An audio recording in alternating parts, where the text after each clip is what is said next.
Bonjour à tous. Aujourd'hui, comment utiliser votre influence? Nul de vous ne vit pour lui-même et nul ne meurt pour lui-même. Romains 14 au verset 7. Les hommes sont constamment tentés de considérer que toute influence exercée par eux est due à leur valeur personnelle.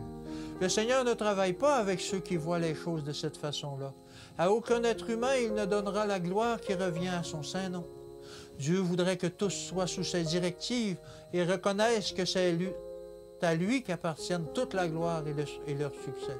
Si l'ouvrier veut marcher en toute humilité d'esprit, regardant à Dieu, lui faisant confiance, travaillant à son propre salut avec crainte et tremblement, le Seigneur collaborera avec lui. C'est Dieu qui agit en nous, afin que nous fassions sa volonté pour la gloire de son nom. Il donnera sa sagesse et sa puissance divine à tous ceux qui travaillent à son service. Il fait de son serviteur humble et fidèle son représentant.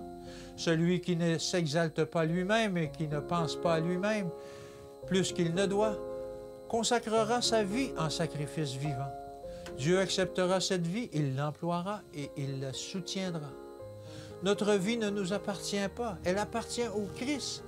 Tout lui appartient et nous devons employer nos forces à faire sa volonté.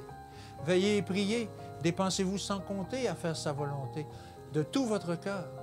Considérez chaque talent qui vous a été confié comme un trésor sacré qui doit être utilisé pour transmettre aux autres la connaissance et la grâce reçues.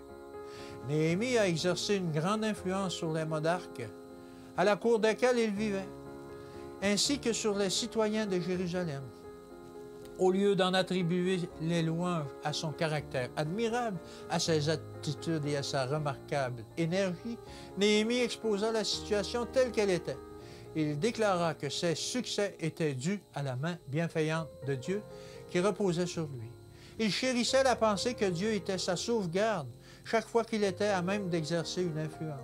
Chaque fois qu'il obtenait une faveur, il louait la puissance active de Dieu. Et Dieu accorda la sagesse à Néhémie parce qu'il ne se glorifiait pas lui-même. Le Seigneur lui enseigna comment utiliser au mieux les dons qui lui avaient été confiés. Et sous les directives de Dieu, ses talents rapportèrent d'autres talents. Chaque parcelle d'influence doit être appréciée comme un don de Dieu. La perception de l'Esprit doit servir uniquement à la gloire de Dieu. Alors le sens des responsabilités grandira. Nos talents seront monnayés afin qu'ils puissent augmenter et même doubler.